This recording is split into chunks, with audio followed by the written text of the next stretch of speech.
Variance let's see कि आज 16 फरवरी 2025 का divine message God is guidance universal message क्या है। यूनिवर्स आज आपसे क्या कहना चाहते हैं, आज के दिन आपको क्या जानने की ज़रूरत है। So let's see. आज मैं जो मैसेजेस हैं वो विजडम ऑरिकल से लूँगी और आर्कएंजल्स से लूँगी। सो 2 कार्ड हम आर्कएंजल्स के गाइडेंस लेंगे। प्लीज़ गाइड कीजिए फॉर 16 फरवरी 2025 एक्वेरियंस। ये गाइडेंस आज की पर्टिकुलर डे, आज की सिचुएशन पे हो सकता है या आपकी लाइफ की किसी भी ओवरऑल सिचुएशन के रिगार्ड्स में ये हो सकता है। Okay, so we have be the real you and trust your angels. Wow, 1 card from wisdom oracle. Let's see. 666 आपको बहुत देखने को मिल सकता है। आपका ध्यान अपनी सेल्फ वर्थ, सेल्फ केयर पे हो इस समय, ये भी हो सकता है। तो नंबर 6 और नंबर 7 की ऊर्जा है। 36, 37, 34, 32 आपकी एज ग्रुप हो सकती है। 45, 46 भी आपका एज ग्रुप हो सकता है Aquarius. Colour of the day में मुझे ग्रे कलर दिखता है, एकदम हल्का शेड है ग्रे का, लेकिन ब्लैक नहीं है। ठीक है, इट्स ग्रे। ग्रे कलर मुझे ये भी चीज़ कह रहा है कि लाइफ को बिल्कुल ब्लैक एंड वाइट के पैमाने पे ना आके, ठीक है, बल्कि लाइफ का ग्रे शेड देखे। ग्रे शेड का मतलब है कि हर चीज़ में कमियां भी हैं और हर चीज़ में अच्छाइयाँ भी हैं। तो अगर यहाँ पे ग्रे की मुझे इमेज दिख रही है तो मे बी यूनिवर्स आपको गाइडेंस में ये कह रहा है कि चीज़ों को ग्रे शेड में देखना शुरू करें। कि ज़रूरी नहीं है कि सिर्फ पॉजिटिविटी और नेगेटिविटी ही होगी किसी में, या पूरी तरीके से कोई पॉजिटिव ही होगा या पूरी तरीके से कोई नेगेटिव ही होगा। सब में ग्रे शेड होता है, सब में मिला जुला अक्स होता है चीज़ों का। तो इस कॉन्सेप्ट पे भी काम करना चाहिए आपको अपनी ज़िंदगी में। नंबर 3 की भी ऊर्जा मुझे दिखाई देती है। 6 नंबर मैंने आपको ऑलरेडी बता दिया है। मुझे एक सर्किल या राउंड एंड राउंड की ऊर्जा दिखाई देती है। तो हो सकता है कि कुछ चीज़ें जो पहले आपके साथ हुई हैं वो रिपीट हो रही हैं आपके साथ एक्वेरियस। तो यूनिवर्स आपसे कह रहे हैं कि जब आप किसी सर्किल को रिपीट करते हो या आपकी लाइफ में कोई साइकिल रिपीटेटिवली होते हैं तो उससे में ये नहीं सोचना चाहिए कि आप गलत हो या आप गलत जा रहे हो या वापस से आपके साथ ऐसा इसलिए हो रहा है क्योंकि आप एक गलत बात पे हो। नहीं, यूनिवर्स आपको वापस से सेम सिचुएशन में डालती है ताकि वो आपकी ग्रोथ को चेक कर सके, ताकि वो आपकी टेस्टिंग कर सके। इम्पॉर्टेंट ये नहीं है कि आपकी लाइफ में कितनी बार सेम साइकिल आया, इम्पॉर्टेंट ये है कि पहले आपने क्या रिएक्ट किया था, आज आपने क्या रिएक्ट किया है, और आने वाले टाइम में अगर ऐसा कोई साइकिल आए तो आप क्या रिएक्ट करेंगे। बिजली एक ही बार गिरती है एक जगह पे, ये इतना भी सच नहीं है। इम्पॉर्टेंट ये है कि बिजली जहाँ एक बार गिरी है उन लोगों ने बिजली से बचने के अब क्या प्रिकॉशंस ले लिए। तो यूनिवर्स आपको यही कह रहे हैं कि जिस भी साइकिल में आप पहले थे, क्या आपने इस बार जब वैसा ही साइकिल आया तो बिल्कुल वैसा ही बिहेव किया। अगर आप कहोगे हाँ, तो आप किसी भी नेक्स्ट आउटकम में अच्छे की उम्मीद नहीं कर सकते। आप टेस्ट में फेल हो क्योंकि आपने पुराने साइकिल्स के सीखा नहीं। अगर आप कहते हो नहीं, इस बार मैंने बहुत ध्यान रखा, मैंने ये नहीं किया, मैंने वो नहीं किया, दैट इज़ योर ग्रोथ। फिर आप परेशान मत हो कि मेरे साथ वही साइकिल आए। साइकिल भला है वैसा हो, लेकिन आपने अपनी ग्रोथ रिप्रेजेंट कर दी है। आप टेस्ट में पास हो गए हो। पहले साइकिल से आपने जो सीखा था वो आपने यहाँ लगा दिया है। इस साइकिल से जो भी सीखो वो नेक्स्ट में लगा देना। ठीक है, सो ये मैसेज है यहाँ पे आपके लिए। नंबर 3 नंबर मैंने आपको बता दिया है। यस, तो ये नंबर्स हैं। कलर मैंने आपको बता दिया, मैसेज मैंने आपको दे दी। ओके, कार्ड पे चलते हैं। सबसे पहला कार्ड है यहाँ पे नंबर 6 का, be the real you. Your greatest power come from being who you truly are. Don't let anyone sway you from expressing your authentic self. So सबसे पहले यूनिवर्स आपको यहाँ पे कह रहे हैं कि अपनी रियल सेल्फ को जाने एक्वेरियस। ठीक है, जब मैं इन को देख रही हूँ, इन एंजल को देख रही हूँ, ये एक एंजल है आपको दिखाई दे रहा है, तो मैं उनको बहुत पावरफुल देख रही हूँ, बहुत ताकतवर देख रही हूँ। इनके पास एक सोर्ड भी है, एंजल विंग्स भी है, और पीछे जो है एक मून एनर्जी है और ऊपर क्राउन भी लगा हुआ है। ये बता रहा है कि इन्होंने अपने एक्सपीरियंसेस से काफ़ी विजडम जो है वो गेन की है, जो कि इनका क्राउन बता रहा है।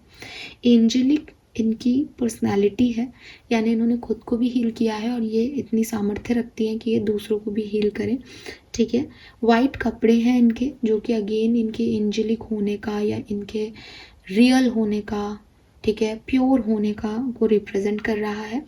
लेकिन एनर्जी फील्ड में इतना कलर बता रहा है कि वो अपने एक्सपीरियंसेस से हारी हुई नहीं है। कई बार हम अच्छे तो होते हैं लेकिन हम बहुत डिप्रेस से दिखते हैं, पर उनकी स्माइल, उनका तेज, इतनी सारी एनर्जीज, इतने सारे कलर बता रहे हैं कि वो एक खुश हैं अपनी लाइफ से, अपने एक्सपीरियंसेस से। क्यों क्यों खुश हैं? क्योंकि यही उनकी रियलिटी है। जो कुछ भी उन्होंने अपनी ज़िंदगी में देखा वो उनकी रियलिटी है। उन एक्सपीरियंसेस की वजह से वो आज जैसी हैं वैसी हैं। लोग उनके बारे में क्या कह रहे हैं वो एक सेकेंडरी चीज़ हो सकती है। वो अपने बारे में क्या जानती हैं, वो कॉन्फिडेंस उनके चेहरे पे दिख रहा है। तो यूनिवर्स आपको यही कह रहे हैं कि जो ग्रेटेस्ट पावर है वो इसमें नहीं है कि लोग आपके बारे में क्या कहते हैं। आपकी अच्छाई या आपकी पावर ये नहीं है कि मैं एक्वेरियस को क्या बोल रही हूँ। आपकी पावर, आपकी अच्छाई ये है कि आप जानते हो कि मैंने 35 या 36 साल में, क्योंकि यहाँ 36 की एज है इसलिए मैं ऐसे बोल रही हूँ, आपकी जो भी एज है उसमें मैंने ये सब देखा और इन चीज़ों में मैंने ये किया, मैंने ये एक्सपीरियंस लिया। यहाँ मैं गलत रहा या गलत रही और यहाँ मैं बहुत अच्छे से मैंने हैंडल किया सिचुएशन को। मुझसे बेहतर तरीके से कोई हैंडल नहीं कर सकता था इस सिचुएशन को। ये मेरी एनर्जी है, ये मेरे सच हैं और ये सच मेरे चेहरे पे आएंगे। वहीं अगर कोई एक ऐसा व्यक्ति हो जिसने अपनी लाइफ में लोगों के साथ बुरा किया, जो प्योर नहीं हो, वो क्या कहेगा? नहीं नहीं, मैंने कुछ गलत नहीं किया, वो तो सिचुएशन ऐसी थी इसलिए मेरे से ऐसे हो गया, मैं तो ऐसा कर ही नहीं सकता, मैं तो बहुत ठीक हूँ, मैंने तो आज तक कभी किया ही नहीं, परिस्थितियाँ ऐसी बनती हैं इसलिए लोग ऐसे मेरे से हर्ट हो जाते हैं। ये व्यक्ति सच्चा है या पहले वाला व्यक्ति सच्चा था? इस व्यक्ति के चेहरे पे आप कोई तेज देख पाओगे? इस व्यक्ति के पास आप कोई ब्लेसिंग ले पाओगे? नहीं, ये झूठा है। वो अपने अंदर अपने आप से ही झूठा है, तो आपके साथ तो क्या ही सच्चा होगा कभी। तो दो पर्सनालिटीज़ में यूनिवर्स आपको कह रहे हैं आप पहली वाली चूज़ करें। जो व्यक्ति ये बोले कि मुझसे गलतियाँ हो गई हैं, ये मेरी मिस्टेक है, ठीक है, सो वो चीज़ आपको गिराएगी नहीं, वो चीज़ आपको उठाएगी। और अगर आप ये मानते हो कि आपने मिस्टेक सी नहीं की, परिस्थितियों की गलती थी, डिवाइन पावर्स की गलती थी, तो आप सबसे लोएस्ट कैटेगरी के इंसान हो इस दुनिया में। क्योंकि कोई भी परिस्थिति और एनवायरनमेंट आपको गलत नहीं बनाता, आपको चैलेंज देता है आपको अपने आप में कितना रहना है। एक व्यक्ति बहुत ईमानदार है, ठीक है, आप कहोगे यार ये बहुत ईमानदार व्यक्ति है, फिर एक व्यक्ति उसके पास पैसों का जो है बैग लेके आए और उसको कहे कि यार ये रख लो, और वो उसको रख ले, ईमानदार व्यक्ति, तो आप क्या कहोगे कि वो ईमानदार है? आप कहोगे नहीं, बहुत भ्रष्टाचारी व्यक्ति है, इसने तो पैसे ले लिए।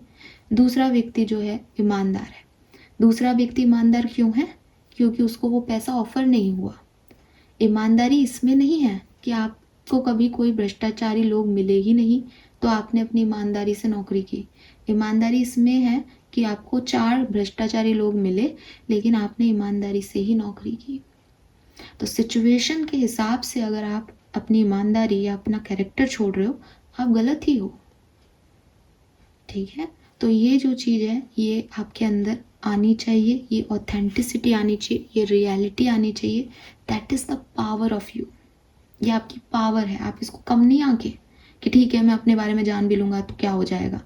ये आपकी पावर आएगी, इससे आपके डर मिट जाएंगे कि मुझे पता है मेरी गलतियाँ, मुझे पता है मैंने अपनी ज़िंदगी में क्या गलत किया, मुझे पता है मेरी ज़िंदगी के क्या गलत डिसीजन रहे, मुझे पता है मेरी ज़िंदगी में कौन से गलत लोग रहे, मुझे पता है मैं आज इस ख़राब सिचुएशन में क्यों खड़ी हूँ।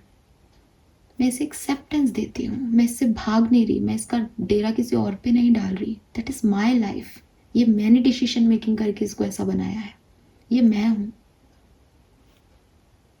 ठीक है। सो ये आपके आधे से ज़्यादा डर को ख़त्म कर देगा।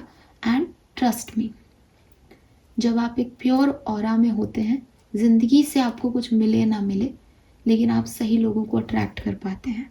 और जब आप एक डिस्टर्बिंग ऑरा में होते हैं तो यू नो ना, then we have trust your angels. Again जो अभी मैं बात कह रही थी उसी को आगे बढ़ाऊंगी कि हो सकता है कि आसपास के लोग और एनवायरनमेंट वो है ही नहीं जिनसे मैं अपनी बात कह सकूं। आप कहोगे मैम मैं तो रियल हो जाऊं, लेकिन मेरे सामने वाला व्यक्ति भी तो रियल हो। वो तो सारी फेक है दुनिया। तो आपको रियल उनके लिए नहीं होना, आपको रियल अपने लिए होना है। इससे आपका ऑरा क्लेंस होगा, इससे आपका अपने ऊपर कॉन्फिडेंस बढ़ेगा। और जब आपका ऑरा क्लेंस होगा ना, तो आप डायरेक्टली उनसे कनेक्ट होगे। बहुत बड़ी समस्या है कि हम बिगर पिक्चर में अपनी ज़िंदगियों को देख ही नहीं रहे हैं। हम बहुत ही छोटे स्तर पे अपनी ज़िंदगी को देख रहे हैं। और छोटा स्तर हमारा क्या है कि हमें इस व्यक्ति से आगे निकलना है, हमें इससे बेहतर बनना है। जो आदमी खुद ही बेहतर नहीं है, उससे बेहतर क्या बनोगे? जो आदमी भ्रष्टाचारी है, जो पैसा खा रहा है, वो आपके अपने घर में एक करोड़ों की कोठी बना लेता है इधर उधर से पैसा लेके, और फिर आप देखते हो कि यार इसके पास तो बड़ी कोठी है, मुझे इससे बड़ी कोठी बनानी है अपनी लाइफ में। तो आप किससे क्या कर रहे हो? कंपटीशन किससे है आपका? इससे बड़ी कोठी के लिए आपको इससे ज़्यादा भ्रष्टाचारी भी तो होना पड़ेगा। लेकिन आपका कंपटीशन कभी भी वो इंसान नहीं था, क्योंकि उस इंसान के कर्म आपका कंपटीशन हो ही नहीं सकते। आपको अगर किसी के साथ अपने आप को जोड़ना है तो वो बैठा ऊपर जिसने पूरी सृष्टि रच दी, ठीक है? तो जन्म देने वाला, मारने वाला, मृत्यु देने वाला, उससे कांटेक्ट बनाए, अपने स्पिरिट गाइड से जुड़े, अपने एंजल्स से जुड़े, यूनिवर्स से जुड़े एक्वेरियस। और जब आप क्लींस होते हैं, आप प्योर होते हैं, आप सच्चे होते हैं, तभी आप उनसे जुड़ पाते हैं। हर किसी व्यक्ति के बस की बात नहीं है स्पिरिचुअलिटी कि मैं मेडिटेशन कर रहा हूँ, मैं वृंदावन जा रहा हूँ, मैं भगवान की पूजा पाठ कर रहा हूँ, मैं पूरे दिन जप रहा हूँ माला। मन मैला, कोई भगवान नहीं मिलेगा। कहते हैं ना कि हर इंसान में भगवान है। तो तुम इंसान में भगवान तो तब देखोगे ना जब तुम्हारा साफ दिल होगा, जब तुम्हारी थर्ड आई ओपन होगी। ठीक है? सो यूनिवर्स आपसे यही कह रहे हैं कि जुड़ना एंजल्स से है, जुड़ना हायर पावर से है। तो सबसे पहले अपने आप को ऑथेंटिक सेल्फ में लाओ, रियलिटी में लाओ, और उसके बाद ट्रस्ट करो कि यूनिवर्स का, हेवन का आपके लिए परफेक्ट प्लान है। यहाँ पे जो मुझे एक छोटी सी बच्ची दिखती है और एंजल्स दिखते हैं, मुझे लगता है कि आप में से काफ़ी लोगों के एंसेस्टर्स हो सकते हैं। ठीक है, आपके लव वंस हो सकते हैं जो अब इस दुनिया में नहीं है। बिकॉज आप देखोगे वो कितने प्यार से एंजल उसको दिल दे रही है, और छोटी सी बच्ची है खड़ी होके देख रही है। तो मे बी लाइफ में आपने किसी को खोया है, किसी लव वन को, और आपको लगता है कि आपने सब खो दिया, अब आपके पास कुछ नहीं है। बट इस कार्ड के थ्रू, मेरे थ्रू, आपके एंसेस्टर्स, आपके वो लव वंस जो हेवन में है, वो आपको मैसेज दे रहे हैं कि मेरे पास तुम्हारे लिए एक बहुत अच्छा प्लान है, तुम चिंता मत करो, सब ठीक हो जाएगा। ठीक है? लेकिन यूनिवर्स आपको एक और मैसेज दे रहा है इस कार्ड से। इस कार्ड पे लिखा है, आपको पढ़ने में भी आएगा, let go of your expectation of how your dreams will come true, trust that heaven has a perfect plan. जो तुम्हें चाहिए तुम्हें वही मिलेगा। हो सकता है तुम अभी उसको देख नहीं पा रहे, कैसे देना है ये तो हम यूनिवर्स पे और अपने एंजल्स पे छोड़ ही सकते हैं। क्या देना है ये हम मांग ही लेते हैं। ठीक है? सो कभी कभी हम हमारे पापा मम्मी से भी कहते हैं, पापा मुझे वो वाली ड्रेस चाहिए, मुझे वो वाला स्कूल बैग चाहिए। तो कहते हैं कि हाँ देना है, मेरी बेटी ने मुझसे ये मांगा है तो इसको मैं ये बैग ज़रूर दूंगा, इसके बर्थडे पे ला के दूंगा, है ना, या उस दिन ला के दूंगा जिस दिन सैलरी मिलेगी। सबकी अपनी अपनी परिस्थिति, आपके पेरेंट्स की। तो ऐसे ही आपके जो एंजल्स हैं वो आपको यही कह रहे हैं कि मुझे पता है तुम्हें क्या चाहिए, दूंगा मैं तुम्हें या दूंगी मैं तुम्हें, थोड़ा पेशेंस रखो, मेरे पास प्लान है कि मैं तुम्हें कब दूंगा। उनको पता है कि आपको कब वो ज़्यादा खुशी देंगे, तो वो दे देंगे। कह दिया आपने, ट्रस्ट रखो उन पे, trust your angels Aquarius. And final message wisdom oracle deck से जो हमारे पास है, that is to the sea. कभी कभी हमारी एक्सटर्नल एनवायरनमेंट की सिचुएशन हमारे लिए ऐसे काम करती है कि हमें लगता है कि यही ब्लॉकेजेस हैं, यही तो सब प्रॉब्लम की जड़ है। ठीक है? तो यूनिवर्स आपको कह रहे हैं कि इतना मत सोचो कि एक्सटर्नल एनवायरनमेंट ब्लॉकेज है या एक्सटर्नल एनवायरनमेंट में कोई प्रॉब्लम्स हैं। आप एक नेचुरल साइकिल में हो। जिंदगी में जो भी बर्थ ले रहा है इस मृत्यु लोक में, वो कर्म काटने के लिए पैदा हुआ है। यहाँ अच्छा और बुरा समय हर किसी को देखना पड़ता है, चाहे करोड़पति को देख लें, चाहे किसी गरीब को देख लें। एक गरीब झोपड़पट्टी में भी कभी कभी परिवार के साथ बैठ के ढेर सारी खुशी मनाता है, हंसता है, खेलता है। कोई छोटा मोटा काम करता है तो उसको बहुत सारा पैसा एक दिन मिल जाता है, उसकी ज़्यादा कमाई होती है तो वो बच्चों के लिए गिफ्ट ले जाता है, बहुत अच्छा लगता है। एक मिडिल क्लास व्यक्ति होली दिवाली पे या जब कभी उसको कोई एक्स्ट्रा इनकम हो जाती है, इंसेंटिव्स मिल जाते हैं, तो वो अपने घर गिफ्ट ले जाता है, हंसी ठिठोले होते हैं घर में। और एक बहुत हाई क्लास व्यक्ति, वो उसकी एक्सपेक्टेशन भी हाई क्लास है, तो उसके घर में भी जब उसका बिजनेस जो है वो शेयर मार्केट में चढ़ जाता है, हो जाता है, तो वो एक डायमंड खरीद देता है अपनी हस्बैंड वाइफ जो है, वाइफ को या अपने बच्चों को। उससे उसका परिवार भी सब मिलके जो है, कोई विदेश से आ गया तो वो हंस खेल लेते हैं। दूसरा साइड जिंदगी का ये भी है कि एक गरीब को एक दिन खाना मिलता ही नहीं है, या घर में कोई लड़ाई झगड़े हो जाते हैं, वो गलत तरीके से ट्रीट करते हैं, एक दूसरे को मारते पीटते हैं, रोते हैं, परेशानियां देखते हैं। एक मिडिल क्लास व्यक्ति के बच्चे जब दूसरे बच्चों को देखते हैं तो मांगते हैं कि पापा मुझे ये चाहिए, वो उस दिन उनको ये नहीं दे सकता, गिल्ट में जाते हैं, घर में लड़ाई हो जाती है, कोई बच्चा खाना नहीं खाता और घर का माहौल ख़राब हो जाता है। हाई क्लास में भी मीडिया में कुछ छप गया तो लड़ाई हो रही है, या कोई और प्रॉब्लम्स आ गई, बिजनेस एकदम से ठप हो गया तो प्रॉब्लम्स आ रही हैं। सबकी ज़िंदगी ऐसी ही चल रही है। This is the natural cycle of life. ठीक है, आप इसको ऑब्स्टिकल की तरह देखने लग जाओगे तो ये ऑब्स्टिकल्स हैं, आप इसे नेचुरल साइकिल देखोगे, नेचुरल साइकिल लगने लग जाएगा। तो यूनिवर्स आपको कह रहा है, stop resisting and fighting against the situation. मेरी ज़िंदगी में ये क्यों आ गया, ऐसा क्यों हो रहा है, वैसा क्यों नहीं हो रहा। Learn to flow Aquarius. ज़िंदगी को जीना सीखो। ठीक है, जब आप किसी झूले में या रोलर कोस्टर ड्राइव में बैठते हो तो वो ऐसे ही घूमती है जैसा उसका पैटर्न सेट है।